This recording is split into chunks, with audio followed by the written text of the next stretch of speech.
ನಲ್ಲಿ ಚೆನ್ನೈನವರು ಆತ ಪ್ರಕಾಶ್ ರೈ ಅವರು ನನಗೆ ಫೋನ್ ಮಾಡಿದ್ರು. ನಿಮ್ಮ ಜೊತೆ ಅವರು ಗಿರೀಶ್ ಮಠಣ್ಣನ್ ಅವರು ಹೇಳಿದಾಗೆ ಕೇಳಿ ಅವರು ಹಾಡಿದಾಗ ಕೇಳಿ ಪೊಲೀಸರು ಹೋಗ್ತಾರೆ. ನಿನ್ನ ನಾನು ನಿಜ ಹೇಳಿದ್ರೆ ಬಂದು ತಪ್ಪಿಕೊಳ್ತೀನಿ ಅಂತ ಒಂದು ಸ್ಟೇಟ್ಮೆಂಟ್ ಕೊಡ್ತಾರೆ. ಇದನ್ನ ಕ್ಲಾರಿಫೈ ನಾನು ನಿಮಗೆ ಮಾಡಬೇಕಾಗಿದೆ. ಯಾಕಂದ್ರೆ ಆತ ಸ್ಟೇಟ್ಮೆಂಟ್ ಕೊಟ್ಟಿದ್ದಾನೆ, ನಾನು ಹೆಸರು ಹೇಳಿದ್ದಾನೆ ಮತ್ತು ಮಾಧ್ಯಮಗಳ ಮೂಲಕ ಅದರ ಹಾಗೆ ಕೇರಳದಿಂದ ಒಂದು 200 ಕೋಟಿ ರೂಪಾಯಿಗಳು ಒಂದು ಧರ್ಮಸ್ಥಳಕ್ಕೆ ಧರ್ಮಕ್ಷೇತ್ರಕ್ಕೆ ಹೆಸರನ್ನ ಹಾಳು ಮಾಡಲಿಕ್ಕೆ ಯಾರೋ ಇನ್ವೆಸ್ಟ್ ಮಾಡಿದ್ದಾರೆ. ಅದರಲ್ಲಿ ಒಂದು 50 ಲಕ್ಷ ರೂಪಾಯಿನೋ ಸುಮ್ಮನೆ ಮಾತಾಡಿದ್ರು ಅನ್ನೋದು ಕೂಡ ಅದು ಆ ಹೇಳಿಕೆ ಅವನು ಕೊಟ್ಟಿದ್ದಾನಲ್ಲ ನನಗೆ ಗೊತ್ತಿಲ್ಲ. ಪ್ರಕಾಶ್ ರೈ ಹೆಸರನ್ನ ಹೇಳಿದ್ದಾರೆ, 200 ಕೋಟಿ ರೂಪಾಯಿ ಬಂದಿದೆ ಅಂತ ಹೇಳಿದ್ದಾರೆ. ಇದನ್ನ ಮಾಧ್ಯಮ ನಿಲ್ಲಿಸೋದು ಬರ್ತಿದ್ದಾರೆ. ಈ ತರ ಪ್ರಕಾಶ್ ರೈ ಅವರಿಗೆ ಬಗ್ಗೆ ಈ ತರ ಬಂದಿದೆ, ಇದಕ್ಕೆ ಉತ್ತರ ಹೇಳುವಿಲ್ಲ ಪ್ರಕಾಶ್ ರೈ ಅಂತ ಕೆಲವು ಮಾಧ್ಯಮಗಳು, ಬಹಳಷ್ಟು ಮಾಧ್ಯಮಗಳು ಅದನ್ನ ಕೇಳಿವೆ. ಇನ್ನೊಂದಷ್ಟು ಮಾಧ್ಯಮಗಳು ಆಗಲೇ ಜಡ್ಜ್ಮೆಂಟ್ ತಗೊಂಡಿದ್ದಾರೆ. ಈ ಬುರ್ಡೆ ಗ್ಯಾಂಗಿನಲ್ಲಿ 200 ಕೋಟಿಯಲ್ಲಿ ಎಷ್ಟು ಬಂತು, ಇವನು ಈ ಹಿಂದೂ ವಿರೋಧಿ, ಒಂದು ಜಡ್ಜ್ಮೆಂಟ್ ಆಗಿ ಬರ್ತಿದ್ದಾರೆ. ಓಕೆ, ನಾನು ಇಮಿಡಿಯೇಟ್ ಆಗಿ ನಾನು ಬೇರೆ ದೂರದಲ್ಲಿದ್ದೆ, ಇಮಿಡಿಯೇಟ್ ಆಗಿ ಬಂದು ಹೇಳಬೇಕಾಗಿತ್ತು. ಬಟ್ ಮೊನ್ನೆ ಇಡಬೇಕಾಗಿತ್ತು, ನಾನು ಇಂದಿರಾ ಲಂಕೇಶ್ವರ ಕೂತ್ಕೊಂಡಿದ್ದೆ, ನಾನು ಬರೋಕ್ಕಾಗಲ್ಲ, ಇವತ್ತು ಬರುತ್ತೆ. ಧರ್ಮಸ್ಥಳ ಪ್ರಕರಣದ ಹಿನ್ನೆಲೆಯನ್ನು ನಾವು ನೋಡುವಾಗ ಅದು ನಡೀತಿತ್ತು. ನೀವು ಪ್ರಕಾಶ್ ರೈ ಸೋಷಿಯಲ್ ಮೀಡಿಯಾದಲ್ಲಿ ಧರ್ಮಸ್ಥಳದ ಬಗ್ಗೆ ಯಾವಾಗ ಮಾತಾಡಿದ್ದಾರೆ? ಯಾವತ್ತೂ ನಾನು ಧರ್ಮಸ್ಥಳಕ್ಕೆ ಹೋಗೋನಲ್ಲ. ಗಣೇಶ್ ಮಠ ಇವರ ಮಠಣ್ಣನವರು ಇವ್ರನ್ನ ಯಾರನ್ನೂ ಭೇಟಿ ಮಾಡೋನು ಅಲ್ಲ. ಆದರೆ ಅಲ್ಲಿ ಒಂದು ಬೈಕೆಯ ಸಾವಾಗಿದೆ, ಒಂದಷ್ಟು ಸರಣಿ ಸಾವುಗಳಾಗ್ತಿದೆ, ನ್ಯೂಸ್ ಆಗ್ತಿದೆ, ಅದರ ಬಗ್ಗೆ ಆತಂಕ ಪಟ್ಟವರು ನಿಜ. ದಿಢೀರಂತ ನಮಗೆಲ್ಲ ಗೊತ್ತಿಲ್ಲ. ಹಾಗೆ ಒಬ್ಬರು ಬಂದು ಮಂಡ್ಯದಿಂದ ಒಬ್ಬರು ಬಂದಿದ್ದಾನಂತೆ, ಅವನು ಅಲ್ಲಿ ಕೆಲಸ ಮಾಡ್ತಾನಂತೆ, ಅವನು ಹೆಣೆಗಳನ್ನು ಹೂತು ಹಾಕಿದ್ದಾನೆ ಅಂತ ತಕ್ಷಣ ಎಲ್ಲ ಭಕ್ತರು ಎಲ್ಲರೂ ಡಿಸ್ಟರ್ಬ್ ಆಗಿದ್ದಾರೆ. ಮತ್ತೊಬ್ಬರು ಡಿಸ್ಟರ್ಬ್, ನಾನು ತುಂಬ ಸೋಷಿಯಲ್ ಆಕ್ಟಿವಿಸ್ಟ್, ಏನಿದು ಹೀಗಾಗ್ತದೆ ಅಂದಾಗ ನಾನು ನನಗೆ ನೆನಪಿರುವ ಹಾಗೆ ಮತ್ತು ನಿಮ್ಮ ದಾಖಲೆ ಇರುವಾಗ ಇಮಿಡಿಯೇಟ್ ಆಗಿ ಸರ್ಕಾರಕ್ಕೆ ಒತ್ತಾಯ ಮಾಡ್ತೀವಿ. ನೋಡಿ, ಅನವಸರವಾಗಿ ಯಾರೋ ಮಾಡಿದ್ದಾರೆ ಅಂತ ಕೆಲವರು ಶುರು ಮಾಡ್ಕೊಂಡಿದ್ದಾರೆ, ಅದನ್ನ ಇಂಪಾರ್ಟೆಂಟ್. ಇದು ನಡೆದಿರೋದು ನಿಜ. ಇದರ ಬಗ್ಗೆ ಒಂದು SIT ತಂಡ ಮಾಡಿ ಅಂತ ಸಿದ್ದರಾಮಯ್ಯನವರು ಮಿಕ್ಕವರಿಗೆ ನಾವು ಒತ್ತಡ ಹಾಕ್ತೀವಿ. ಬಿಕಾಸ್ ನಾವು ಆಮೇಲೆ ಹಾಕಿದ್ಮೇಲೆ ಸರಿಯಾದವ್ರನ್ನ ಆಯ್ಕೆ ಮಾಡಿ ಅಂತೀವಿ. ಒಳಗೆ ಮೊಹಾಂತಿ ಅಂತ ಬಹಳ ತಕ್ಷ ಅಧಿಕಾರಿ ಮಾಡಿದಾಗ ನಾನೇ ಟ್ವೀಟ್ ಮಾಡ್ತೀನಿ, ಒಳ್ಳೆ ವಿಷಯ, ಒಳ್ಳೆ ಆಫೀಸರ್ ಹಾಕಿದ್ದಾರೆ. ಹೀಗಿರ್ಬೇಕಾದ್ರೆ ನನಗೆ ಒಂದು ಫೋನ್ ಬರುತ್ತೆ. ಮೊಹಂತಿ ಅವರು ಇನ್ನೂ ಈ ಚಿಹ್ನೆಯನ್ನು ಭೇಟಿ ಮಾಡಿಲ್ಲ, ಅವರು ಚಾರ್ಜ್ ತಗೊಂಡಿದ್ದಾರೆ. ನನಗೆ ಒಂದು ಥರದ್ದು ಗಿರೀಶ್ ಮಠಣ್ಣನ್ ಅವರಿಂದ ಫೋನ್ ಬರುತ್ತೆ. ಫೋನ್ ಅಂತೇಳಿ, ಯಾಕಂದ್ರೆ ನನ್ನ ಫೋನ್ ಬಹಳ ಕಾರಣಗಳಿಗೆ ಬಹಳ ವಿಷಯಗಳು ಕರೀತಾರೆ. ರೈತ ಹೋರಾಟ ಕರೀತಾರೆ, ಇಲ್ಲ ಮಾಸ್ಕ್ ಒಬ್ಬ ವ್ಯಕ್ತಿ ಇದಾರಲ್ಲ, ಮಾಸ್ಕ್ ಅವರಿಗೆ ಮಾಸ್ಕ್ ಇಲ್ಲ, ಒಬ್ಬ ವ್ಯಕ್ತಿ ಇದಾರಲ್ಲ, ಅವ್ನು ನನ್ನ ಜೊತೆ ಇದ್ದಾನೆ, ನಿಮ್ಮ ಜೊತೆ ಮಾತಾಡಬೇಕಂತೆ. ಹೇಗಿರ್ಬೋದು? ನನಗೆ ನಡೀತಾ ಇದೆ, ನೇರವಾಗಿ ನನಗೆ ಒಂದು ಎವಿಡೆನ್ಸ್ ಬರ್ತಾ ಇದೆ, ಕೊಡಿ ಫೋನ್. ತಮಿಳ್ನಲ್ಲಿ ಮಾತಾಡ್ತಾ, ಆದರೆ ಇವನು ನಮ್ಮ ಮಂಡ್ಯದವರು ಅಂತ ಇದ್ರಲ್ಲ ನಿಲ್ಸಿದ್ರು, ತಮಿಳ್ನ ಕೇಳಿಸ್ಬೋದು. ಏನಪ್ಪ ನಾವು ಒಳ್ಳೆ ಪಾಪನು, ನನ್ನ ಯಾಕಪ್ಪ ಅವರು ಏನು ಗೊತ್ತಿಲ್ಲ. ಆದರೆ SIT ಫಾರ್ಮ್ ಮಾಡಿದರೆ ಹೋಗು ಸರ್, ಧೈರ್ಯ ಇಲ್ಲ ನನಗೆ, ನನ್ನನ್ನು ಮೀಟ್ ಮಾಡೋದು ಬೇಡ, ನಿನಗೇನಾದ್ರು ಹೇಳ್ಬೇಕಾದ್ರೆ ನಿನ್ನ ರೆಕಾರ್ಡ್ ಮಾಡಿ ವಾಯ್ಸ್ ಕಳಿಸು, ನಾನು ಇಸ್ಕೆ ಇಮಿಡಿಯೇಟ್ ರೆಕಾರ್ಡೆಡ್ ವಾಯ್ಸ್ ಏನೇನು ಬರವಡಿಸ್ತಾರೆ. ನಾನು ನನ್ನ ಲಾಯರ್ ಫೋನ್ ಮಾಡಿದೆ, ನೋಡಿ ಇಡೀ ದೇಶದಲ್ಲಿ ಮಾಧ್ಯಮಕ್ಕೆ ಯಾರಿಗೂ ಏನೂ ಗೊತ್ತಿಲ್ಲ, ನನಗೆ ನೇರವಾಗಿ ಫೋನ್ ಬಂದಿದೆ, ನಾವೇನು ಮಾಡಬೇಕೀಗ? ಇಮಿಡಿಯೇಟ್ ಆಗಿ ನಾನು ಆ ದಿನವೇ ಮನೆಯವ್ರಿಗೆ ಫೋನ್ ಮಾಡಿದೆ, ನಮ್ಮ ಮೊಹಂತಿ ಅವರಿಗೆ. ಮೊಹಂತಿ ಸರ್, ಇದು ಫಾರ್ವರ್ಡು ಈ ಥರ ಇದೆ, ನಾನು ನಿಮ್ಮನ್ನು ಭೇಟಿ ಮಾಡಕ್ಕೆ ಬರ್ತಾ ಇದ್ದೀನಿ ಅಂತ ನೇರವಾಗಿ ಅಪಾಯಿಂಟ್ ತೊಗೊಂಡು ಬಂದರು. ನೀವು ಮಂಡ್ಯದವರ ತಮಿಳು ಮಾತಾಡ್ತಾರೆ, ಯಾವ ಭಾಷೆ ಪ್ರಕಾಶ್ ಹಲವು ಭಾಷೆ ಮಾತಾಡ್ತಾರೆ, ಅದ್ರ ಜೊತೆ ತೆಲುಗು ಮಿಕ್ಸ್ ಆಗಿದೆ ಸರ್, ಇದು ವಿಷಯ, ನಾನು ಅವನು ಕರೆಸಿ ಮಾತಾಡ್ತೀನಿ, thank you for the information, it is helping me to investigate. ನಾನು ಒಂದು ಸ್ವಲ್ಪ ದಿನ ಆದಮೇಲೆ ಕೇಳ್ತೀನಿ, ಏನಾಯಿತು ಸರ್? ಪ್ರಕಾಶ್, ಇನ್ಮೇಲೆ ಆ ಫೋನ್ಗಳು ತಗೋಬೇಡಿ, ನೀವು ಕಳಿಸಿದ್ರಿ, ಅವನು ಕರೆಸಿ ಮಾತಾಡಿದೆ, ಅವನೀಗ ರಿವರ್ಸ್ ಆಗ್ತಿದ್ದಾನೆ. Okay sir, thank you. So ಅವ್ನು ಹೇಳಿರೋದು ಕರೆಕ್ಟು, ಅವನನ್ನು ಫೋನ್ ಮಾಡಿದ್ದು ಕರೆಕ್ಟು. ಆದರೆ ಒಬ್ಬ ಪ್ರಜೆಯಾಗಿ ನಾನು ಇಮಿಡಿಯೇಟ್ ಆಗಿ ಇವರೇ ಮಾಡಿದ್ದಾರೆ ಅಂತ ಧರ್ಮಸ್ಥಳ ಆಂದೋಲನಕ್ಕೆ ಹೋಗಿಲ್ಲ. ಯಾಕಂದ್ರೆ ಒಟ್ಯಾಂತರ ಭಕ್ತರು ಬರೋ ಸ್ಥಳ ಅದು. ಆ ಪ್ರಕರಣ ಧರ್ಮಸ್ಥಳದಲ್ಲಿ ನಡೀಬಾರ್ದು, ಬಿಡದಿಲಿ ನಡೀಬಾರ್ದು, ಬೆಂಗಳೂರಲ್ಲಿ ನಡೀಬಾರ್ದು. ನಮಗೆ ಬೇಕಾಗಿರೋದೇನು? ಸೌಕರ್ಯ ಸತ್ತಿದ್ದಾಳೆ, ಇಷ್ಟು ಹೆಣ್ಮಕ್ಳು ಮಾಡಿದ್ಯಾ? ಬೇರೆಯವರು ಬೇರೆ ಬೇರೆ ರಾಜಕೀಯ ಉದ್ದೇಶದಿಂದ ಅವ್ರು ಮಾಡಿದ್ದಾರೆ ಅನ್ಕೊಳ್ತೀವಿ, ಅವ್ರು ಮಾತಾಡ್ಕೊಳ್ಳಿ. ನಾನು ಯಾವ ಹೋರಾಟಕ್ಕೂ ಹೋಗಿಲ್ಲ. ಅವನು ಮಾತಾಡಿದ ಸಿನಿಮಾ ಆಕ್ಟರ್ ತಮಿಳು ಅವನು ಮಾತಾಡಿದಾನೆ, ಅವ್ರಿಗೆ ಗೊತ್ತಿದ್ದಾರೆ ಅಂತ ಹೇಳ್ಬೋದು. ಅದನ್ನು ನಾನು ಇಮಿಡಿಯೇಟ್ ಆಗಿ SIT ತನಿಖೆಗೆ ಕೊಟ್ಟು, ಇದು ಸರ್, ಇದು ವಾಯ್ಸ್ ಆಫ್ ಇದು ಬೆಳೆಸಿದ ವಿಷಯಗಳು ನಮಗೆ ಯಾಕೆ ಬೇಕಂದ್ರೆ ನಾನು ನೋಡಿ ಈ ದೇಶದ ಪ್ರಜೆ ನಾನು ಪ್ರಶ್ನಿಸೋ ಹಕ್ಕಿರುತ್ತೆ. ನಮ್ಮನ್ನು ಅದನ್ನು ಯಾವುದನ್ನು ನೋಡ್ಕೊಂಡು ಸುಮ್ಮನೆ ಕೂತ್ಕೊಳ್ಳೋಕ್ಕಾಗಲ್ಲ. ಅದಕ್ಕೆ ಒಂದು ಸರ್ಕಾರ ಇದೆ. ನಮ್ಮ ದೇಶದಲ್ಲಿ ಕೋಟ್ಯಾಂತರ ರೂಪಾಯಿ ಜನರ ದುಡ್ಡೆಲ್ಲ ಖರ್ಚು ಮಾಡಿ ಪೊಲೀಸ್ ಅಕಾಡೆಮಿಗಳನ್ನ ಮಾಡಿ ಟ್ರೈನ್ ಮಾಡ್ತೀವಿ ಆಫೀಸರ್ಸ್ನ. ಈಗ ನಮ್ಮ ಮುಂದಿರುವ ಪ್ರಶ್ನೆ ಏನು? SIT ರಿಪೋರ್ಟ್ ಬಂದಿದೆ. ಒಂದು ಏನು ಕೊಟ್ಟಿರ್ಬೋದು, ಚಿನ್ನಯ್ಯ ಅಂತ ಬಂದ ಹಿಂಗೆ ಮಾಡ್ದ, ರಿವರ್ಸ್ ಹೋಗ ಅವನ್ನ ಅರೆಸ್ಟ್ ಮಾಡಿ ಹೊರಟಿದ್ರು. ಅವನ ಜನರ ಮನೋಭಾವವನ್ನು, ಎಲ್ಲ ಪತ್ರಕರ್ತರನ್ನ, ಟ್ಯಾಕ್ಸ್ ಮನೆಯನ್ನ ಪೊಲೀಸ್ ಡಿಪಾರ್ಟ್ಮೆಂಟ್ ಚಳಿ ಹಚ್ಚಿದ್ದಾನೆ. ಅವನ ಮೇಲೆ ಅವ್ರು ನೋಡ್ಕೊಳ್ತಾರೆ. ಆದರೆ ಇನ್ನೊಂದು ರಿಪೋರ್ಟ್ ಬಂದಿದೆ SIT ಇಂದ, ಫಾರ್ ವುಮೆನ್ಸ್ ಕಮಿಷನ್ RTI ತೆಗೆದಿದ್ದಾರೆ. 30 ಹೆಣಗಳಿಗೆ ತಾಳೆ ಆಗ್ತಾ ಇಲ್ಲ ಬರೆಯಲು. ಇನ್ನೊಂದು ರಿಪೋರ್ಟ್ ಕೊಟ್ಟಿದ್ದಾರೆ, 400 ಸಾವು ನಡೆದಿವೆ, ಒಂದು ಬಾಲಕಿಯ ಸಾವು ನಡೆದಿದೆ. ನಮಗೇನು ಬೇಕು? ಯಾರು ಮಾಡಿದರು? ಇದು ಹೀಗಿರ್ಬೇಕಾದ್ರೆ ಅದಕ್ಕೆ ನಾನು ಉತ್ತರ ಕೊಡಬಹುದು. ಈ ಎರಡನೇ ಪ್ರಶ್ನೆಗಳಿದೆಯಲ್ಲ, ಗುರುಡೇ ಹಿಂಗೆ ನೀವು ಆಂಟಿ ಹಿಂದೂ ಅಂತೀರಿ ಅಂತ ನನಗೆ ಗೊತ್ತಿಲ್ಲ. ಸತ್ತಿರೋದು ನಮ್ಮ ಹಿಂದೂ ಹೆಣ್ಮಕ್ಳೆ. ನಾವು ಅದನ್ನು ಕಂಡು ಹಿಡಿಬೇಕಾ? ಈ ಪ್ರಶ್ನೆ ಕೇಳಿದವನು ಆಂಟಿ ಹಿಂದೂ ಅನ್ಬೇಕಾ? ಇಲ್ಲಿ ಧರ್ಮ ಏನು ಬಂತು? ಪ್ರಕಾಶ್ ಒಂದು ದ್ವಂದ್ವ ಮನೋಭಾವ. ಅವರು ಧರ್ಮವನ್ನ ಒಪ್ಪಲ್ಲ, ಯಾವ ಧರ್ಮವನ್ನು ಅವ್ರ ಹೆಂಡತಿ ಪೂಜೆ ಮಾಡ್ತಾರೆ. ಅವ್ರು ಹೇಳಬೇಕು ದ್ವಂದ್ವ ಅದಲ್ಲ. ನನಗೆ ನಂಬಿಕೆ ಇರ್ತದೆ, ನನ್ನ ಹೆಂಡತಿ ನಂಬಿಕೆ ಇಲ್ಲ, ನನ್ನ ನಂಬಿಕೆ ಇದೆ, ಅವರೆಲ್ಲ ಗೌರವಿಸ್ತೀನಿ. ನಾನು ಮೂಗಾರಿಗೆ ಟೆಂಪಲ್ ಹೋಗ್ತೀನಿ, ಅವ್ರು ಹೋಮ ಮಾಡಿದ್ರೆ ಆಗಿರ್ಬೇಕು, ಮಗು ಚೆನ್ನಾಗಿರ್ಬೇಕು ಮಾಡ್ತೀನಿ. ನಾನು ಜಗಳ ಆಡಲ್ಲ ಅಲ್ಲಿ, ನನಗಿಲ್ಲ ಅಷ್ಟೇ. ಶಿರಡಿಗೆ ಹೋಗ್ತೀನಿ, ನನ್ನ ಗೆಳೆಯರಿದ್ದಾರೆ ದಕ್ಷಿಣ ಕನ್ನಡದಲ್ಲಿ, ಕೋಟ್ಯಾಧೀಶರಿದ್ದಾರೆ. ಒಬ್ಬರು ದೇವಸ್ಥಾನದ ಇದು ಮಾಡಿಸ್ತಾರೆ, 1 ಕೋಟಿ ರೂಪಾಯಿ ಖರ್ಚು ಮಾಡಿದ್ರು. ಅದರಲ್ಲಿ ಅವ್ರಿಗೆ ಮನಶಾಂತಿ ಇದೆ. ನನಗೆ 1 ಕೋಟಿ ರೂಪಾಯಿನ ರಂಗಭೂಮಿ, ಕೆಲವರು ಫೀಸು, ಕೆಲವರು ಮನೆಗಳಲ್ಲಿ ಯೂಸ್ ಮಾಡ್ತಾರೆ. ಅದ್ರಲ್ಲಿ ನನಗೆ ಮನಶಾಂತಿ ಇದೆ. ಅವರವರ ಜಗಳ ಏನು ಬಂತು, ಅದು ಸರಿ ಇದು ಸರಿ. ನಾನೇನು ಹೇಳ್ತಿದ್ದೀನಿ ಅಂದರೆ, ಚಿನ್ನಯ್ಯನ ಹೇಳಿಕೆಯನ್ನು ನಿಜ ನಿಮಗೆ ಹೇಳಿದ್ರು. ಬಟ್ ಈ ಕಿರುಚೋ ಮಾಧ್ಯಮಗಳಿಗೆ ಬುರ್ಡೆ, ಇವನು ದ್ವಂದ್ವಾರ್ಥ, ಅದಕ್ಕೂ ಇದಕ್ಕೂ ಏನು ಸಂಬಂಧ? ಡಿಮಾನಿಟೈಸೇಷನ್ ಬಗ್ಗೆ ಕೇಳಿದ್ರೆ ಆಂಟಿ ಹಿಂದೂ, ಡಿಲಿಮಿಟೇಷನ್ ಅಂದ್ರೆ ಆಂಟಿ ಹಿಂದೂ ಅಂತಾರೆ. ಪೆಟ್ರೋಲ್ ಬೆಲೆ ಜಾಸ್ತಿ ಆಯಿತು, ಸರ್ಕಾರಗಳು ಏನು ಹೇಳ್ತಾರೆ? ಯಾಕಿದು? ಅಂದ್ರೆ ನಾನು ಒಂದು ಸರ್ಕಾರವನ್ನು ವಿಚಾರ ಪ್ರಶ್ನೆ ಮಾಡ್ತಿದ್ದೀನಿ ಅಂತ.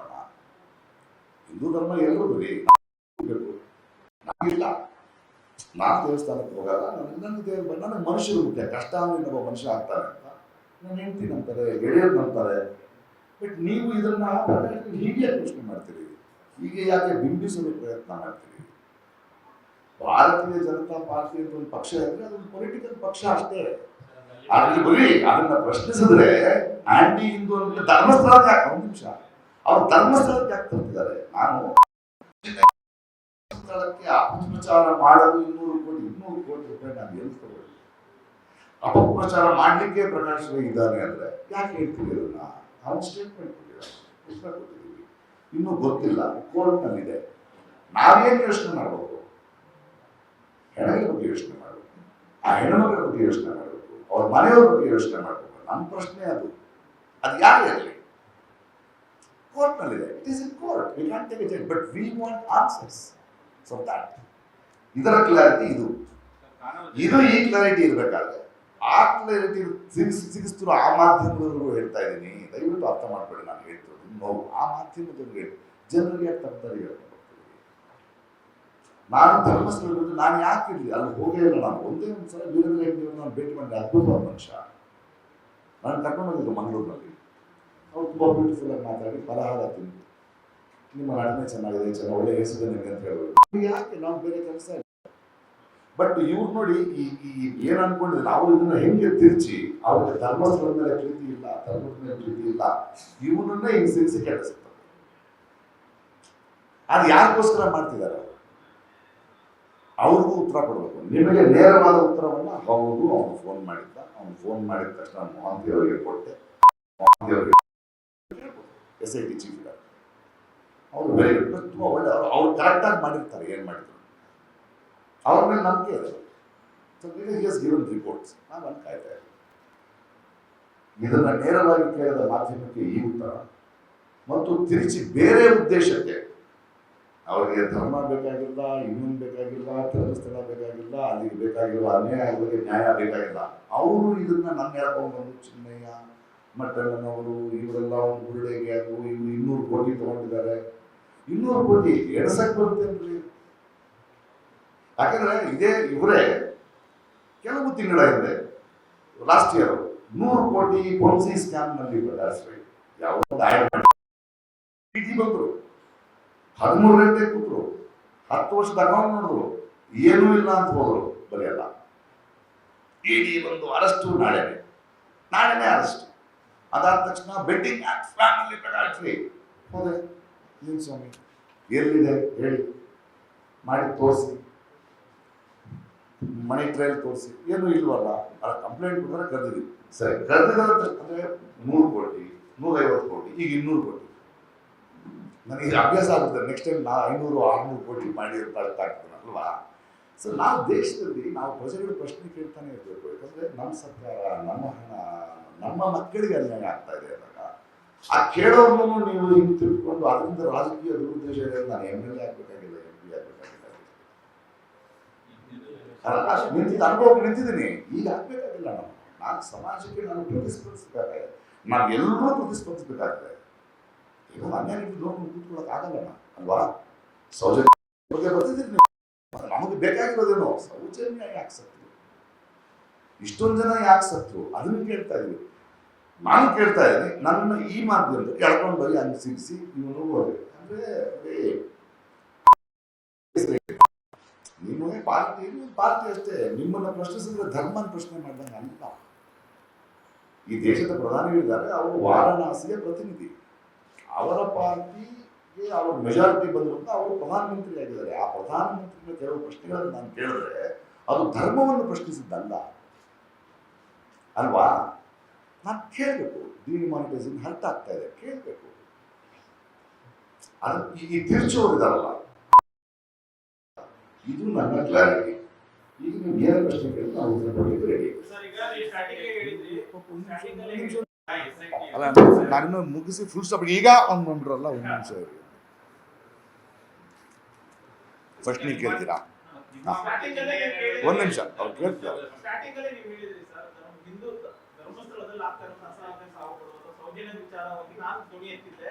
ನಾನೇ ಚಿನ್ನಯ್ಯ ಫೋನ್ ಮಾಡಿದಾಗ ತಮಿಳಲ್ಲಿ ಮಾತಾಡಿದ್ರೆ SIT ಕೊಟ್ಟೆ, SIT ಮುಗಿಸಿ ಕೊಟ್ಟೆ ಅಂತ. ಅಂದ್ರೆ ಅಲ್ಲಿ ಆಗ್ತಾ ಇರುವಂತ ಅನ್ಯಾಯ ವಿರುದ್ಧ ಪ್ರಕಾಶ್ ಅವರು ಧ್ವನಿ ಎತ್ತಿದ್ರು. ಅದ್ರ ಬಗ್ಗೆ ಕ್ಲಾರಿಟಿ ಬೇಕು ಅನ್ನೋದನ್ನ ತನಿಖೆ ನಡೆಸಿ ಅಂತ ಕೂಡ ಪ್ರಕಾಶ್ ಅವರು ಒತ್ತಾಯ ಮಾಡಿದ್ರು. ಆದ್ರೆ ಆ ವಿಚಾರದಲ್ಲಿ ಇದ್ದಂತ ಪ್ರಕಾಶ್ ಅವರನ್ನ ಯಾಕೆ ಈ ರೀತಿಯಾದಂತ ಒಂದು ಬಿಂಬಿಸೋ ಕೆಲಸ ಆಯ್ತು, ಅದ್ರ ಉದ್ದೇಶ ಏನು? ಅದನ್ನ ಹೇಳಿದ್ನಲ್ಲ, ಅದ್ರ ಉದ್ದೇಶ ಬೇರೆ ಇದೆ. ಅವರಿಗೆ ಧರ್ಮ ಸೌಜನ್ಯ ಮುಖ್ಯ ಅಲ್ಲ, ಅದು ಒಂದು ಪಾರ್ಟಿ ಇದೆ. ಅವರು ಇವರಲ್ಲಿ ಹಿಂದೂ ವಿರೋಧಿ ತರ ಕಟ್ಬೇಕು. ಧರ್ಮಸ್ಥಳ ಬಗ್ಗೆ ಮಾತಾಡೋದು ಅವನು ಹಿಂದೂ ವಿರೋಧಿ. ಧರ್ಮಸ್ಥಳದ ಹಿಂದೂ ಧರ್ಮದ ಮೇಲೆ ಪಿತೂರಿ ಹೂಡಲು 200 ಕೋಟಿ ತಗೊಂಡಿದ್ದಾರೆ ಅಂತ ಬರೆಯೋದು. ಅದು ಕೂಡ ಪ್ರೂವ್ ಮಾಡ್ಬೇಕು, ಅದೇನೊಂದು ಪ್ರೂವ್ ಮಾಡ್ಬೇಕು, ಹಿಂಗ್ ಮಾಡ್ಬೋದು. ಅವ್ರಿಗೆ ನಾನು ಅಂದ್ರೆ ಹಿಂದೂ ವಿರೋಧಿ. ನಾನು ಹಿಂಗೆ ನಾನು ಹೆಂಡ್ತೀನಿ ಹಿಡಿಯೋದು ಹೋಗ್ತಾಳೆ ಅಂತ ಹೇಳ್ತಾ ಇದ್ದೀನಿ ನಾನು. ಇವತ್ತು ನನ್ನ ತುಂಬಾ ಆತ್ಮೀಯರು ಕಾಶಿಗೆ, ತಿರುಪತಿಗೆ, ಯಾವ ಅಯ್ಯಪ್ಪ ಮಾಲೆಗೆ ಎಲ್ಲೇ ಅವ್ರು ನನಗೆ ಫೋನ್ ಮಾಡಿ ಯಾರು ಗೊತ್ತಿದ್ರೆ ಹೇಳೋ ನನಗೆ ಬಂದು ನನ್ನೇ ಕೇಳಿದ್ರೆ ತರ್ಕಬದ್ಧ ನಾನು ನನಗೆ ಏನಾಗುತ್ತೆ ಗೊತ್ತಾ? 1 ನಿಮಿಷ ಕೇಳಿ. ಈಗ ಯಾರೋ ನಿಮ್ಮ ಬಗ್ಗೆ 200 ಕೋಟಿ ರೂಪಾಯಿ ಇದು ಮಾಡಬೇಕು, ಯಾರೋ ನಿರ್ದಿಷ್ಟ ಮಾಧ್ಯಮ ಅಥವಾ ನಿರ್ದಿಷ್ಟ ವ್ಯಕ್ತಿ, ನೀವು ಅವರ ವಿರುದ್ಧ ಕಾನೂನು ಕ್ರಮ ಕೈಗೊಳ್ಳಲಿಕ್ಕೆ ಸಾಕಷ್ಟು ಅವಕಾಶಗಳಿದೆ. ನೋಡಿ, ಈ ದೇಶದಲ್ಲಿ ಇವಾಗ 1 ನಿಮಿಷ ಇವತ್ತಿನ ಕಾಲದಲ್ಲಿ ಎಲ್ರಿಗೂ ಕೇಸ್ ಹಾಕೊಂಡು ಕೂತ್ಕೊಳ್ಳೋಕ್ಕಾಗಲ್ಲ. ಪ್ರಶ್ನೆ ಮುಗ್ದಿಲ್ಲ. ಅದನ್ನು ಬಿಟ್ಟು ಒಬ್ಬ ನಿರ್ದಿಷ್ಟ ವ್ಯಕ್ತಿ ಒಂದು ನಿರ್ದಿಷ್ಟ ಮಾಧ್ಯಮದ ಮೇಲೆ ಕಾನೂನಿನ ಕ್ರಮ ತಗೊಳ್ಳಿಕ್ಕೆ ಸಾಕಷ್ಟು ಅವಕಾಶಗಳಿದ್ದಾವೆ. ಅದನ್ನು ಬಿಟ್ಟು ಸಾರಾಸಗಟಾಗಿ ಇಡೀ ಮಾಧ್ಯಮಗಳನ್ನು ಯಾಕೆ ನೀವು ದೂಷಣೆ ಮಾಡ್ತೀವಿ? ಇಡೀ ಮಾಧ್ಯಮ ಮಾಡಲೇ ಇಲ್ವಲ್ಲ? ಮಾಡಿಕೊಂಡ ಮಾಧ್ಯಮಗಳು ಮಾಡ್ಕೊಳ್ಳೋದು ಬೇರೆ ಅಂತ ಹೇಳ್ತೀವಿ. ಬೇರೆ ರೀ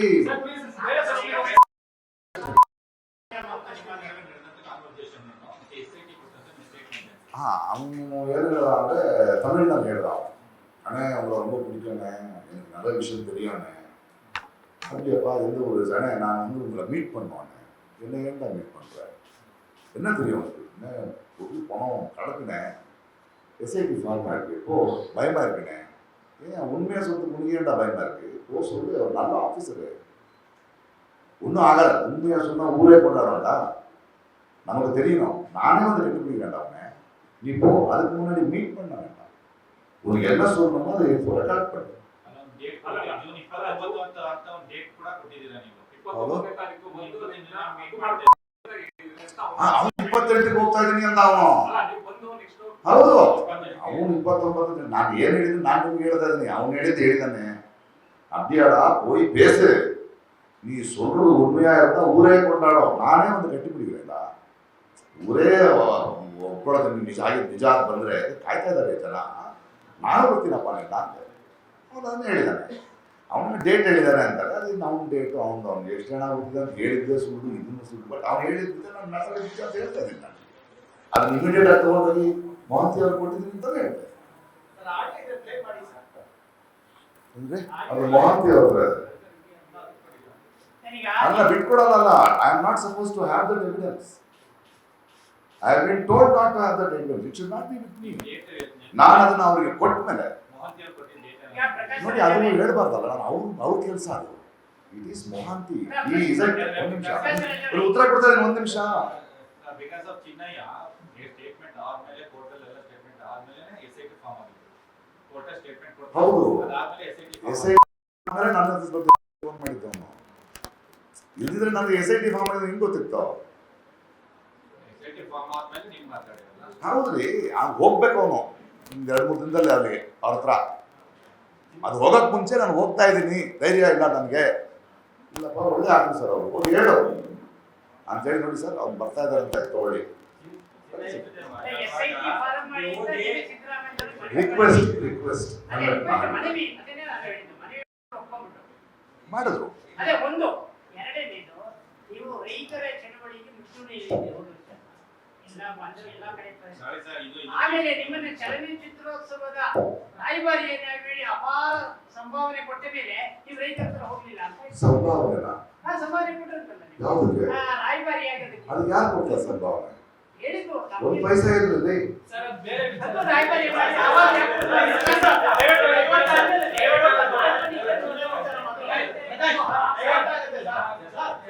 ರೈತರ ಸಮಸ್ಯೆ ಬರ್ತಾ ನೀವೇ ಜಗಳ ಆಗ್ತದೆ ಯಾವ ಪ್ರಶ್ನೆ ನಾವು ಉತ್ತರ ಕೊಡಲೇಬೇಕು ಅಲ್ಲ ಅದು ಉತ್ತರ ಕೊಡಬೇಡ ರೈತರು ಇದಾವಲ್ಲ ದೇವನಹಳ್ಳಿ ರೈತರು 3 ವರ್ಷದಿಂದ ಹೋರಾಟ ಮಾಡ್ತಾ ಇದ್ದಾರೆ ಅದು ಹಿಂದಿನ ಸರ್ಕಾರ ಒಂದು ಹೊಡಿಸಿತ್ತು ನಾನು ಹೋದೆ ಎಲ್ಲರೂ ಅಂದ್ರು ನೀವು ಬರೀ ಬಿಜೆಪಿ ಬೈತೆ ಅದು ಕಾಂಗ್ರೆಸ್ ಆದ್ರೂ ಬೈತೀನಿ ನಾನು ಆಮೇಲೆ ಮುಖ್ಯಮಂತ್ರಿ ಸಿದ್ದರಾಮಯ್ಯ ಹತ್ರ ಹೋದೆ ನಾನು ಅವ್ರನ್ನ ಕರ್ಕೊಂಡು ನೋಡಿ ನೀವು ವಿರೋಧ ಪಕ್ಷದವ್ರ ನಾಯಕರಾಗಿದ್ದಾಗ ಗಾಯ ವಾಸಿ ಮಾಡ್ತೀನಿ ಅಂತ ಮಾತು ಕೊಟ್ಟು ನೀವೇ ಈ ಗಾಯ ಮಾಡಿದ್ರೆ ಹೆಂಗೆ ಅಂತ ಇಲ್ಲಪ್ಪ ಅದು ಫಾರ್ಮರ್ ಹಂಗೆಲ್ಲ ಬಿಡಕ್ಕಾಗಲ್ಲ ಗ್ರಾಮನ ರೈತರು ಹೋರಾಟ ಇದೆ ನಾನು ಅವ್ರ ಪರವಾಗಿ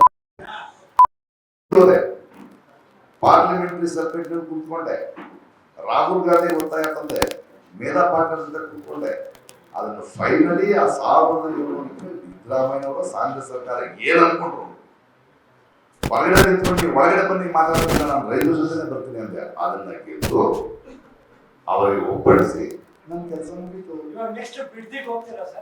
ಹೋಗ್ಬೇಕಿಲ್ಲ ಬರ್ತಾ ಇದೆ ಎಲ್ಲ ಹೋಗ್ಬೇಕಲ್ಲ ರೀ ನನ್ನೇ ನಡೀತಿದ್ರೆ ಹೋಗ್ಬೇಕ್ರಿ ನಾನು ನೋಡಿ ಒಂದ್ ನಿಮಿಷ ನೋಡಿ ಯಾಕೆ ಕೇಳ್ತಿದ್ರಿ ಆ ಪ್ರಶ್ನೆ ನಾವು ಒಂದ್ ನಿಮಿಷ ನನ್ನ ಮೇಲೆ ಒಂದು ಆಪಾದನೆ ಇದೆ ಬರೀ ಬಿಜೆಪಿನ ಪ್ರಶ್ನೆ ಮಾಡ್ತೀನಿ ಅಂತ ಅದಕ್ಕೆ ಈ ಪ್ರಶ್ನೆ ಬರ್ತಾ ಇದೆ ನಾನು ಬಿಜೆಪಿನ ಪ್ರಶ್ನೆ ಮಾಡ್ತೀನಿ ಕರ್ನಾಟಕದಲ್ಲಿ ರೈತರ ವಿರುದ್ಧ ಸಿದ್ದರಾಮಯ್ಯ ಸರ್ಕಾರ ಇದ್ದಾಗ ಜಗಳ ಆಡಿ ನಿಂತು ಫಿಲ್ಮ್ ಮಾಡಿದೆ ನಮ್ಮ ತೆಲಂಗಾಣದಲ್ಲಿ ಯಾರು ಕರ್ನಾಟಕ ಸರ್ಕಾರ ಅಲ್ಲಿಯ ಯೂನಿವರ್ಸಿಟಿಯ ಲ್ಯಾಂಡ್ ತಗೊಂಡ್ರೆ ಹೋಗಿ ಧರಣಿ ಕೂತು ಜಗಳ ಆಡಿ ಫಿಲ್ಮ್ ಮಾಡಿದೆ ಕೇರಳದ ಲೆಫ್ಟ್ ಸರ್ಕಾರ ವೈನಾಡ್ನಲ್ಲಿ ಲ್ಯಾಂಡ್ ಸ್ಲೈಡ್ ಆದಾಗ ಸ್ಟೇಟ್ ಬ್ಯಾಂಕ್ಗಳು ಮಿದ್ದವರೆಲ್ಲ ಆಶ್ರಯ ಸ್ಪೇಸ್ನಲ್ಲಿ ಇದ್ದಾಗ ಅಲ್ಲಿಗೆ ನಮ್ಮ ಲೋನ್ಗಳು ವಾಪಸ್ ಕೊಡಿ ಅಂತ ಬಂದರು ಅಲ್ಲಿ ಸರ್ಕಾರದ ವಿರುದ್ಧ ಜಗಳ ಆಗಿ ಸರ್ಕಾರ ಮನ್ನಾ ಮಾಡುವಾಗ ಮಾಡಿದ್ರೆ DMK ಸರ್ಕಾರ ಇರಬೇಕಾದ್ರೆ ತೂತುಕುಡಿ ಶೂಟಿಂಗ್ ಇನ್ಸಿಡೆಂಟ್ ಇರ್ಬೋದು ಏನಿರ್ಬೋದು, ಆ ಸರ್ಕಾರದ ವಿರುದ್ಧ ಇದ್ವಿ.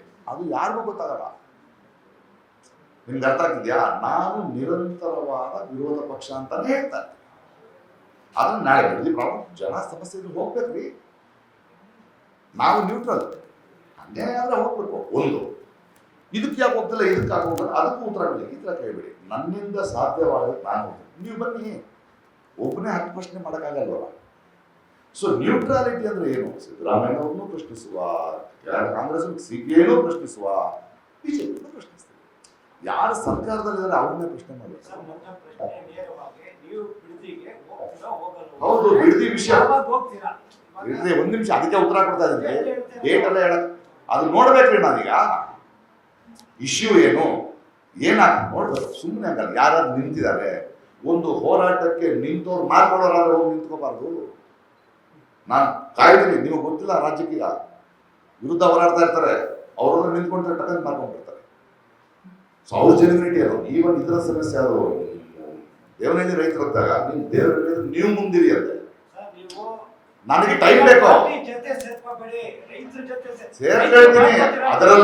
ಅದರಲ್ಲಿ ನಾನು 2 ನಿಮಿಷ ಸ್ಟಡಿ ಮಾಡಬೇಕು ಹೋಗೋಕ್ ಮುಂಚೆ. ಸುಮ್ಮನೆ ಹೋಗಿ ದುಮ್ಕಲ್ಲ, ಸ್ಟಡಿ ಮಾಡ್ತೀನಿ.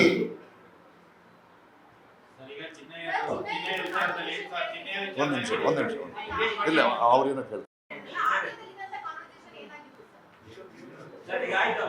ಒಂದ್ ನಿಮಿಷ ಅದು ಮೋಹಂತಿ ಅವರು ನನ್ನ ಇನ್ಫಾರ್ಮೇಶನ್ ಅಲ್ಲ ಅದು. ನಾನು ಒಂದ್ ನಿಮಿಷ ಅವ್ರು ಉತ್ತರ ಕೊಡ್ಬೇಕು, ನೀವು ಮಧ್ಯ ಅಲ್ಲ. ಅವ್ರು ಅದೇ ಪ್ರಶ್ನೆ ಅಂತ ಅವ್ರು ಹೇಳಿ ಅದು ನಾನು ಕೇಳಿಸ್ಕೊಬಾರ್ದಮ್ಮ. That is for his. ಅದು ನನಗೇನು ಅರ್ಥ ಆಗಲ್ಲ. ಅರ್ಥ ಆಯ್ತಾ ನಿಮಗೆ?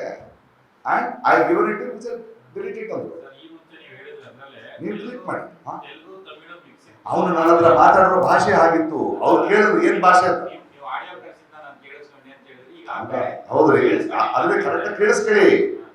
ಅವ್ನು ಏನ್ ಭಾಷೆ ಮಾತಾಡ್ತಾರೆ, ಅವ್ನು ನನ್ನ ಹತ್ರ ಮಾತಾಡಿದ ಭಾಷೆ ತಮಿಳು. ಅದು ಪ್ಯೂರ್ ತಮಿಳಲ್ಲ, ತೆಲುಗು ತಪ್ಪಿಸ್ತಾ ಇದೆ. ಹೌದು, ಆಡಿಯೋ ಕೇಳಿಸ್ಕೊಳ್ಬೇಕಾಗಿ ಅವ್ನ ಜೊತೆ ಮಾತಾಡಿದಾನಲ್ರಿ ಸ್ವಾಮಿ. ಅವನ ಜೊತೆ ಮಾತಾಡಿದ್ ನಿಮ್ಗೆ ಹೇಳುತ್ತಾ ಇಲ್ವೋ? ಅವ್ನು ಮಾತಾಡೋದು ನನಗೆ ಅರ್ಥ ಆಗಿತ್ತು, ಹೇಳಿದ್ದೀನಿ ಅವ್ರಿಗೆ. ಅಲ್ಲ ಸ್ವಾಮಿ, ನಾನು ಒಂದು ಕ್ಲಿಯರ್ ಆಗಿ ಹೇಳ್ತೀನಿ. ನಾನು ಹೇಳ್ತೀನಿ ಕೇಳಿ. ಅವನ ಜೊತೆ ತಮಿಳಲ್ಲಿ ಮಾತಾಡ. ನಾನು ಅವ್ರಿಗೆ ಫೋನ್ ಮಾಡಿದೆ. ಸರ್, ಅವನು ತಮಿಳಲ್ಲಿ ಮಾತಾಡ್ದ, ನೀವು ಮಂಡ್ಯದಾಗ ಅಂದ್ಕೊಂಡಿದ್ದೀರಿ. ಅವನು ಅಲ್ಲ, ಯಾವ ಭಾಷೆ ಅಲ್ಲ, ಸ್ವಲ್ಪ ತೆಲುಗು ಮಿಕ್ಸ್ ಇದೆ. ಈ ಆಡಿಯೋ ರೆಡಿ ಕೇಳಿ. ಸೊ ಅವ್ನು ನಾನು ಮಾತಾಡ್ದಾಗ ಗೊತ್ತಾಯ್ತಲ್ಲ ನನಗೆ. ಅದನ್ನೇ ಹೇಳಿ. ಯಾರಿಗೆ ಗೊತ್ತು? ಅಲ್ಲ, ನನಗೆ ಸಾಕಷ್ಟು ಜನ ಫೋನ್ ಮಾಡ್ತಾರೆ. ರೈತ ಸಂಘದವ್ರು ಫೋನ್ ಮಾಡ್ತಾರೆ, ಹೋರಾಟದವ್ರು ಫೋನ್ ಮಾಡ್ತಾರೆ. ಅವ್ನಿಗೆ ಅನಿಸಿರ್ಬೇಕು, ಅವ್ನ ಮಕ್ಕಳನ್ನವರೇ ಹೇಳಿರ್ಬೇಕು. ನನಗೆ ಫೋನ್ ಮಾಡಬೇಕು. ನನ್ನ phone is normal, public everywhere. ಅವ್ನು ಆನ್ಸರ್ ಕೊಟ್ಟು ಮಧ್ಯದಲ್ಲಿ ನಾವು ಅರ್ಥ ಆಗಲ್ಲ ಗೆಳೆಯ, ಪ್ಲೀಸ್. ಆಮೇಲೆ ನೀವು ಪಚ ಆಗಲ್ಲ. ಅದಾದ್ಮೇಲೆ ನೀವು ಕೇಳಿ. ಸೊ ನನಗೆ ಬರುತ್ತೆ ಫೋನ್ ಕಾಲ್ಸ್, ಭಾಳ ಫೋನ್ ಕಾಲ್ ಬರ್ತದೆ. ಕೆಲವೆಲ್ಲ ನಾನು ಹೇಳಲ್ಲ. ಇವೆಲ್ಲ ಇಮಿಡಿಯೇಟ್ ಆಗಿ ಗೊತ್ತಾಗುತ್ತಲ್ಲ. ಭಾಳ ಜನ ಫೋನ್ ಮಾಡ್ತಾರೆ, ಎತ್ತಕ್ಕೆ ಫೋನ್ ಮಾಡ್ತಾರೆ, ಹೋರಾಟಕ್ಕೆ ಫೋನ್ ಮಾಡ್ತಾರೆ, ಇನ್ನೇನೋ ಫೋನ್ ಮಾಡ್ತಾರೆ. ಹಾಗೆ ಅಂದ್ಕೊಂಡಿರ್ಬೇಕು. ಫೋನ್ ನಾನು ಯಾಕೆ ಫೋನ್ ಮಾಡಿದೆ ಅಂತ ಕೇಳೋದು ಬಂತಲ್ಲ. ಫೋನ್ ಬಂದ ತಕ್ಷಣ ನಾನು ಏನು ಮಾಡಬೇಕು? ಅದನ್ನ ಇಟ್ಕೊಂಡು ನನಗೆ ಸಿಕ್ತು, ನಾನು ಕೊಡ್ತೀನಿ, ಪ್ರಸಿದ್ಧ ಬರ್ತೀನಿ ಅಂತ ಇದಷ್ಟು ಗೋಲ್ಡ್ ಆಫೀಸರ್ ಅಷ್ಟು ಹೇಳಿ ಸರ್. ಚಿನ್ನಯ್ಯ SIT ಮುಂದೆ ಕೊಟ್ಟರೆ ಹೇಳಿಕೆಯನ್ನು ಲೈನ್ ನೋಡಿದ್ರೆ SIT ಮುಂದೆ ಅಲ್ಲ, ಕೋರ್ಟ್ನಲ್ಲಿ SIT ಮುಂದೆ ಕೊಟ್ಟಿದ್ದಾರೆ. ಅದೇ ಏನು ಹೇಳಿದ್ದಾರೆ? ಅದನ್ನೇ ಹೇಳ್ತಾ ಇದ್ದೀನಿ. ನೀವು ಮಟ್ಟಣ್ಣವರ ಹೇಳಿದ ರೀತಿ ಹೋಗಿ ಅಥಾರಿಟಿಗಳ ಮುಂದೆ ಪೊಲೀಸರ ಮುಂದೆ ಹೇಳು, 29ಕ್ಕೆ ಬಂದು ನಿನ್ನ ತಪ್ಪಿಕೊಂಡು ಮುತ್ತು ಕೊಡುತ್ತೇನೆ ಅಂತ ಪ್ರಕಾಶ್ ರಾಜ್ ಅವರು ಹೇಳಿದ್ರು. ಅದನ್ನೇ ನಾನು ನಿಮ್ಗೆ ಹೇಳಿದ್ದು. ಪ್ರೀತಿ ಚೆನ್ನಯ್ಯನ ಮೇಲೆ ಗೊತ್ತೇ ಇರಲಿಲ್ಲ ನನಗೆ. ಮುತ್ತು ನೀವು ಸೇರ್ಬೇಕಿದ್ರೆ ನಮಗೆ ಗೊತ್ತಿಲ್ಲ. ನಾನು ನಿಮ್ಗೆ ಏನು ಹೇಳಿದೆ? ರೆಕಾರ್ಡ್ ತೋರಿಸ್ತೀನಿ. ಅವನು ಹೇಳಿದಾರಲ್ವ, ಅಲ್ಲ ಅವನು ಹಿಂಗೆ ಹೇಳಿದಾರಲ್ಲ. ನಾನು ಅವ್ರ ಜೊತೆ ಮಾತಾಡಿದ್ರೆ ಏನು ಹೇಳಿದ್ರೆ ನಿಮ್ಗೆ ಹೇಳಿದ್ರು. ಹೌದಪ್ಪ, ಊರೇ ಕೊಂಡಾಡೋಲ್ಲ. ಅವನೇ ಊರೇ ಕೊಂಡಾಡುತ್ತೆ, ನಾನೇ ಬಂದು ಹಾಕ್ಕೊಳ್ತೀನಿ ಅಂತ ಹೇಳಿದ್ದು ನಿಜ ಅಂತ ಹೇಳಿದ್ದೀನಿ. ನೀವು ಇದನ್ನು ಕೇಳ್ಬೇಡಿ, ಅದನ್ನು ಕೇಳ್ಬೇಡಿ. ನಾಳೆ SIT ಬದಲಿತಾರೆ. ನಿಮ್ಮ ಹೇಳಿಕೆಯಲ್ಲೇ ಒಂದು ಇದಿದೆ. ನೀವು ಒಪ್ಕೊಂತೀರಂದ್ರೆ ಧರ್ಮಸ್ಥಳದ ಬಗ್ಗೆ ನಿಮಗೆ ಇದು ಒಂದು ಅಲ್ಲ ಅವನು ಅಲ್ಲ, ಒಂದ್ ನಿಮಿಷ. ಯಾವ ಕಾಂಟೆಕ್ಸ್ಟ್ ಹೇಳಿದ್ರೆ ನನಗೆ ಹೆದರಿಕೆ ಆಗ್ತದೆ ಸರ್.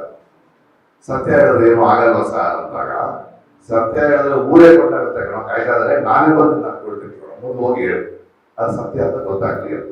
ಇದು ಧರ್ಮಸ್ಥಳ ಎಲ್ಲಿಂದ ಬರ್ತದೆ ಇಲ್ಲ, ಆದ್ರೆ ಅಲ್ಲ, ಆದ್ರೆ ಹೋಗಿ ಹೇಳು ಅದು ಸತ್ಯ. ಆದ್ರೆ ಈಗಲೇ ಬಾ, ನೀನ್ ಹೇಳಿದ್ದೆ ಸತ್ಯ, ನಾನೇ ಕರ್ಕೊಂಡು ಹೋಗ್ತಿದ್ದೆ ಹೇಳಿಲ್ಲ ನಾನು. ಹೋಗಿ ಹೇಳು. ಸರ್, ಅಲ್ಲಿ ಧರ್ಮಸ್ಥಳದ ಬಗ್ಗೆ ಅಲ್ಲಿ ಆತರ ಆಗ್ತಿದೆ ಅಂತಂದ್ರೆ ನಿಜವಾದ ಭಕ್ತರು ಅಥವಾ ಅಲ್ಲಿ ನಂಬಿಕೆ ಇಟ್ಟಿರ್ತಾರೆ ಶಾಕ್ ಆಗುತ್ತೆ, ಹೌದಾ ಅಂತ.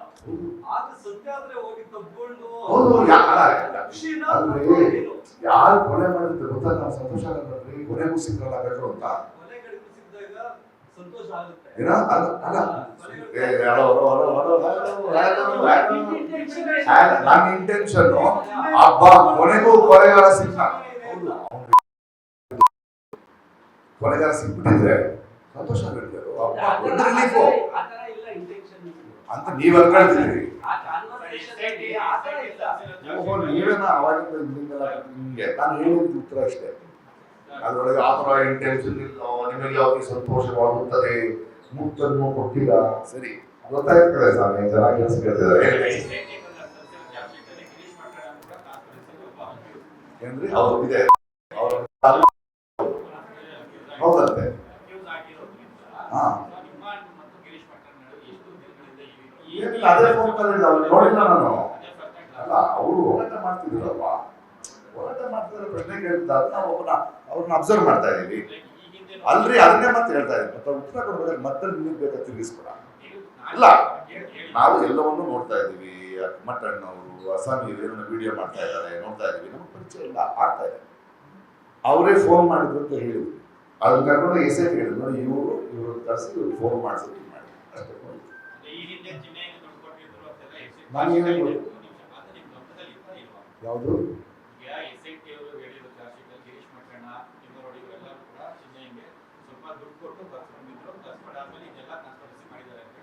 ಇದು ಈಗ ಬಂದಿದೆ, ಈಗ ಚಾರ್ಜ್ ಶೀಟ್ ನಲ್ಲಿ ಇದೆ ಅಂತಿದ್ದಾರೆ. ಅಲ್ಲ, ಇದು ಗಮನ ಅವಲ್ಲ, ನಮ್ಗೆ ಯಾಕೆ ಇರುತ್ತೆ ಅವಾಗ? ಈಗ ತಾನೇ ಬಂದಿರೋದು. ಅಲ್ರಿ, ನಮ್ಗೇನ್ರಿ ಗೊತ್ತು? ಯಾವ ವಲಯ? ಯಾವ ವಲಯ? ಯಾರ? ಅದು ವಲಯ ಅಲ್ಲ ಸ್ವಾಮಿ, ಚೆನ್ನಾಗಿ ನನಗೆ ಗೊತ್ತಿಲ್ಲ ಇವಾಗ. ಅದು ನೋಡಿ, ಒಂದು ನಿಮಿಷ, ಇವಾಗ ಚಾರ್ಜ್ ಶೀಟ್ ನಲ್ಲಿ ಏನೋ ಇದೆ, ಅದು ಕೋರ್ಟ್ ನಲ್ಲಿ ಇದೆ, ಹೇಳ್ತಾರೆ. ಬಿಡಲ್ಲ ಯಾರನ್ನ ಅವರು, ಕೋರ್ಟ್ ಯಾರನ್ನೂ ಬಿಡಲ್ಲ. ಈಗ SIT ಮಾಡಬೇಕು ಅಂತ ಹೇಳ್ತೀವಿ, ಮಾಡಿದ್ರು, ಅದಕ್ಕೆ ಮುಖ್ಯಮಂತ್ರಿಗಳು ಕೂಡ ಬರ್ತಾರೆ, ಇಂಥ ಆಫೀಸರ್ಸ್ ಆಗಬೇಕು ಅಂತ ಕೂಡ ಆಯ್ತು. ಇನ್ವೆಸ್ಟಿಗೇಷನ್ ಶುರು ಆಯ್ತು, ಅವರು ರಿಪೋರ್ಟ್ ಕೂಡ ಕೊಟ್ಟಾಯ್ತು. ಇನ್ನೊಂದ್ ಕಡೆ ಚಿನ್ನಯ್ಯ ಫಸ್ಟ್ ಅವ್ನು ಏನ್ ಹೇಳ್ತಾ ಇದ್ದ, ಆಮೇಲೆ ಈಗ ಮತ್ತೆ ಊಟ ಏನಿದೆ ಅಂತ ಅವ್ನು ಈಗಾಗಲೇ ರಿಪ್ರೆಸೆಂಟೇಷನ್ ಹಾಕಿದ್ದಾರೆ. ಈ ಇದರಲ್ಲಿ ಅವ್ರು ಹೇಳ್ತಾ ಸತ್ಯನೋ ಇದೇ ಸತ್ಯನೋ, ಈ ರಿಪ್ರೆಸೆಂಟೇಷನ್ ಏನು ಸತ್ಯನೋ, ಅದೇ ಯಾಕಂದ್ರೆ ಇನ್ವೆಸ್ಟಿಗೇಷನ್ ಅಲ್ಲಿ ಎಲ್ಲರೂ ಮೆನ್ಷನ್ ಆಗಿದೆ, ಕಾನ್ಫರೆನ್ಸ್ ಎಲ್ಲರೂ ಮಾಡಿದ್ದಾರೆ. ಇಲ್ಲಿವರೆಗೂ ಆಕ್ಷನ್ ಆಗಿಲ್ಲ ಅಂತ ಕೂಡ ಅವ್ರು ಸ್ಪೆಸಿಫೈ ಮಾಡ್ತಾರೆ. ಯಾಕಾಗಿಲ್ಲ ಅದನ್ನ ಕೋರ್ಟ್ ಹೇಳಿದ್ರು, ನಾವು ಪ್ರಶ್ನೆ ಮಾಡ್ಬೇಕು. ನಾವ್ ಏನ್ ಮಾಡ್ಬೇಕು? ಕಾನ್ಸ್ಪಿರಸಿ ಆಗಲಿದೆ, ಯಾಕೆ ಅರೆಸ್ಟ್ ಮಾಡ್ತಾ ಇಲ್ಲ? ಯಾಕಂದ್ರೆ ಅಲ್ಲ, ಒಂದ್ ನಿಮಿಷ, ಕೊಲೆಗಳು ನಡೆದಿರೋ ನಿಜ, ಕೊಲೆಗಾರರೆಲ್ಲ ಇದ್ದಾರೆ. ಇದು ಎರಡೂ ಜೊತೆ ಒಂದು ವೇಳೆ ಯಾರಾದರೂ ಧರ್ಮಸ್ಥಳಕ್ಕೆ ಧಕ್ಕೆ ತರಬೇಕು ಅಂತಾನೆ ಕಾನ್ಸ್ಪಿರೇಷನ್ ಮಾಡಿದ್ರೆ ಅದು ಇನ್ನೊಂದು crime. It's a very big crime. It is a big crime. ಅವ್ರು ಬರ್ತಾರೆ, it is hurting the sentiments of the people. It's a bigger crime. ಆ ಕಾನ್ಸ್ಪಿರಸಿ ಇದೆ ಅನ್ನೋದಾದ್ರೆ SIT ರಿಪೋರ್ಟ್ ಕೊಟ್ಟಿದ್ರೆ ಯಾಕೆ ಆಕ್ಷನ್ ತಗೊಳ್ತಿಲ್ಲ? ಕಾರಣ ಇರ್ಬೋದು, ಆಗ್ಲಿ, ಅದು ಆಗ್ಬೇಕು, ಕೊಲೆಗಾರನ ಕಂಡಿಡಿಬೇಕು ಅಲ್ವಾ? ಆಗ್ಬೇಕು. ಒಂದು ವೇಳೆ ಅದೇ ಕೇಳಿದ್ರೆ ಬಿಡದಿಗೆ ಹೋಗ್ತೀರಾ ಅಂತ ನಾವು ಜಾಗರೂಕವಾಗಿರೋದಂಗೆ ಮಾಡ್ದಂಗೆ ಮಾಡ್ತಾರೆ, ತಗೊಂಡು ಮಾಡ್ಕೊಂಡ್ತಾರೆ, ನಮ್ಮನ್ನು ಯೂಸ್ ಮಾಡ್ಕೊಂಡ್ತಾರೆ. ಅದು ಇವತ್ತೇ ಹೇಳ್ಬೇಕು. ಅದಕ್ಕೆ ನನಗೆ ಗೊತ್ತಿಲ್ಲ, ಮೀಡಿಯಾಕ್ಕೆ ಬಂದ್ಮೇಲೆ ಬರ್ತಾ ಇರೋದು ನಾನು. ಪ್ರಕಾಶ್ ರೈ ಹೆಸರು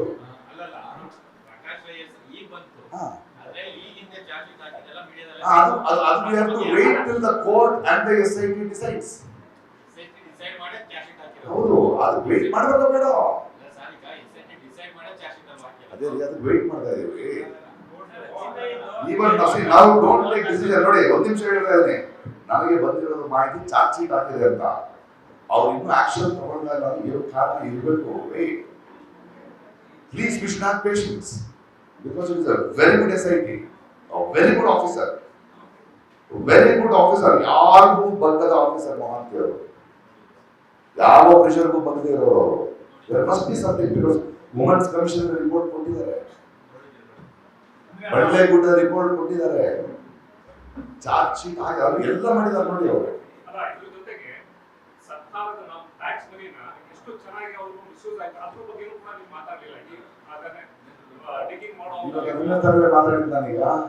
ಅಲ್ಲ ಅವ್ರ ಮೇಲೆ ಅಲ್ಲಿ ಚಿನ್ನಯ್ಯನ ಅರೆಸ್ಟ್ ಮಾಡಿದ್ದಾರೆ. ಯಾಕೆ ಅಂದ್ರೆ ಅವನು ಇಷ್ಟು ಹಣ ವೇಸ್ಟ್ ಮಾಡಿದ್ದಾನೆ, ಪೊಲೀಸ್ ಟೈಮ್ ವೇಸ್ಟ್ ಮಾಡಿ. ಅದಕ್ಕಿಂತ ಹೆಚ್ಚು ಒಂದು ನಂಬಿಕೆ ಹುಟ್ಟಿಸ್ಬಿಟ್ಟವ ಜನರಿಗೆ, ಅಪ್ಪ ಇದು ಕೊನೆ ಕಾಣುತ್ತೆ, ಆ ಮಂಜುನಾಥ ಸ್ವಾಮಿಯ ಇದಕ್ಕೆ ಹೆಸರು ತಪ್ಪುತ್ತೆ, ಇವ್ರಿಗೆ ನ್ಯಾಯ ಸಿಗುತ್ತೆ ಅಂತ. ಹೆಂಗೆ ಎಷ್ಟು ಚಾನಲ್ಗಳು ಜನ ಪಾಪ ಎಲ್ಲ ಬಿಟ್ಟು ನೋಡ್ತಾ ಇದ್ರು. ಅದನ್ನ ಮೋಸ ತಾನೆ ಅದು. ಅಲ್ವಾ?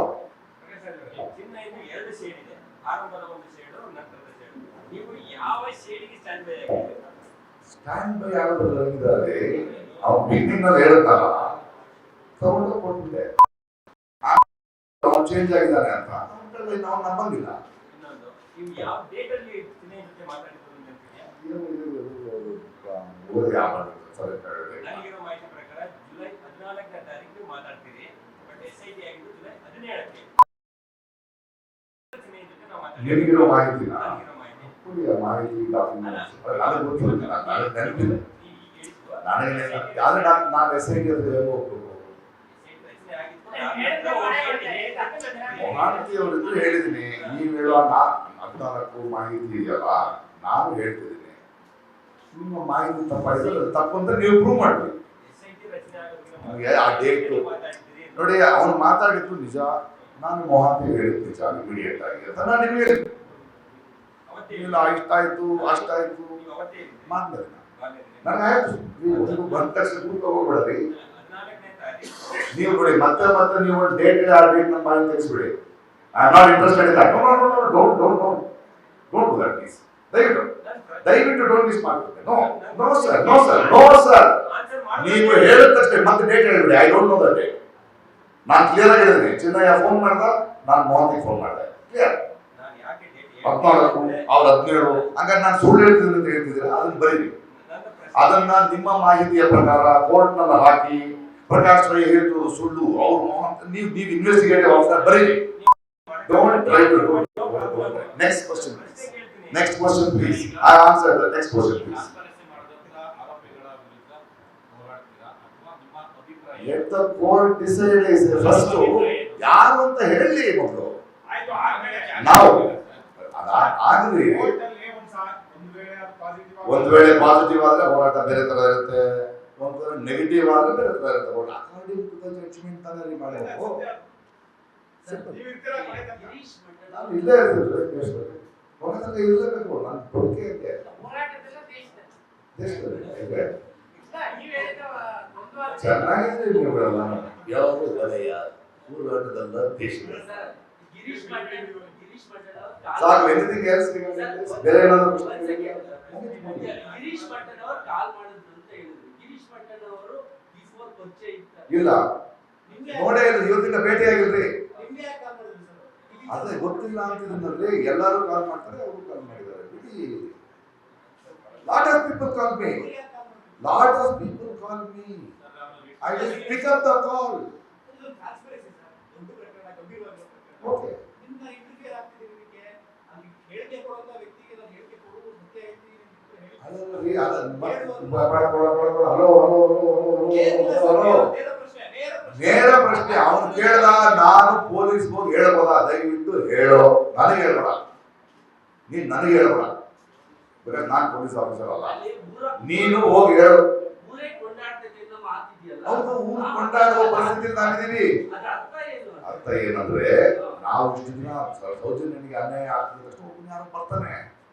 ಅದು ನಿಜ ಆದ್ರೆ ನಾವು ರಿಲೀಫ್ ಅನ್ಬೇಡ್ರಿ, ಕೊಲೆಗಾರ ಯಾರು ಅಂತ ಗೊತ್ತಾಗತ್ತಲ್ರಿ. ಸರ್, ಮರ್ಡರ್ ಕೇಸಲ್ಲಿ ಅರೆಸ್ಟ್ ಮಾಡಿದ್ರು. ಅಂದ್ರೆ ನೀವು ಸಂತೋಷ ಆಗಲ್ವಾ ಯಾರು ಕಂಡು ಸಿಕ್ಕರೆ? ಆ ಇದನ್ನ ಹೇಳಿಲ್ಲ.